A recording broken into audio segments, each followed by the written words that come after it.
All right, so for this problem, it is a lesson 8 problem on rational equations. We need to first factor everything out. So we need to break everything into linear pairs.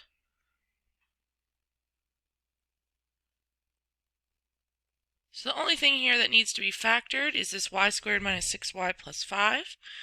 So we're going to change that to y minus 5 and y minus 1.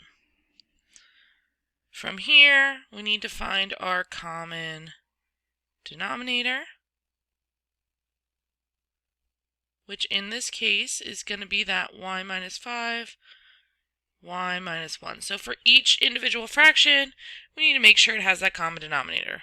So the first fraction needs y minus 5 in the denominator, so whatever we do to the bottom, we have to do to the top.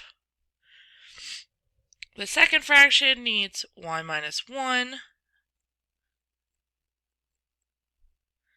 And then the third fraction needs nothing.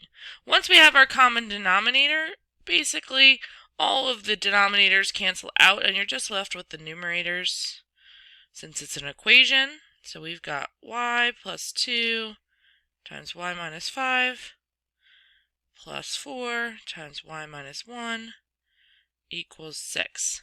And then we're just going to start to simplify here. So let's FOIL. So we got y squared minus 5y plus 2y minus 10.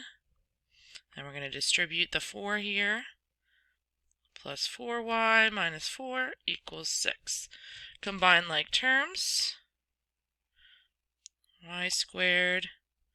We've got 3 different y's. So negative 5y plus 2y, that's negative 3y. Plus 4y, that's 1y.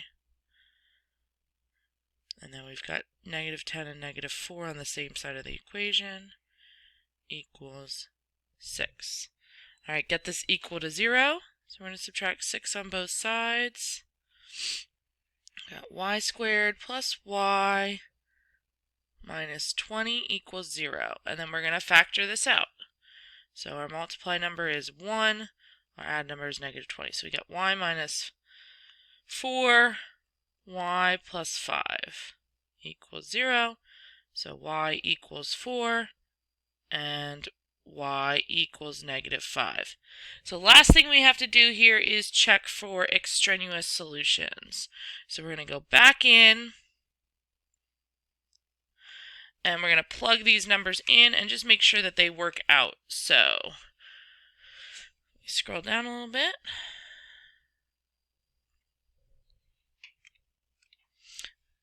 We've got here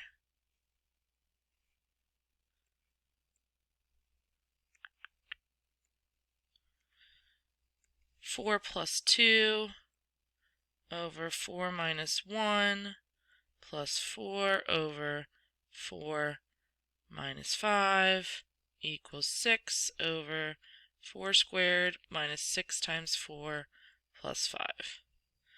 So this is 6 over 3, 4 over negative 1, 16 minus 24 plus 5. We got 7 here. So we've got 2 minus 4 equals negative 6 equals 6 over 7, so that's not going to work out. So that's extraneous, which means this is going to be our solution, negative 5. So again, in order for it to be extraneous, the solutions, when you solve it all out, does not equal each other. So negative 6 does not equal 6 over 7, which makes y equals 4 extraneous.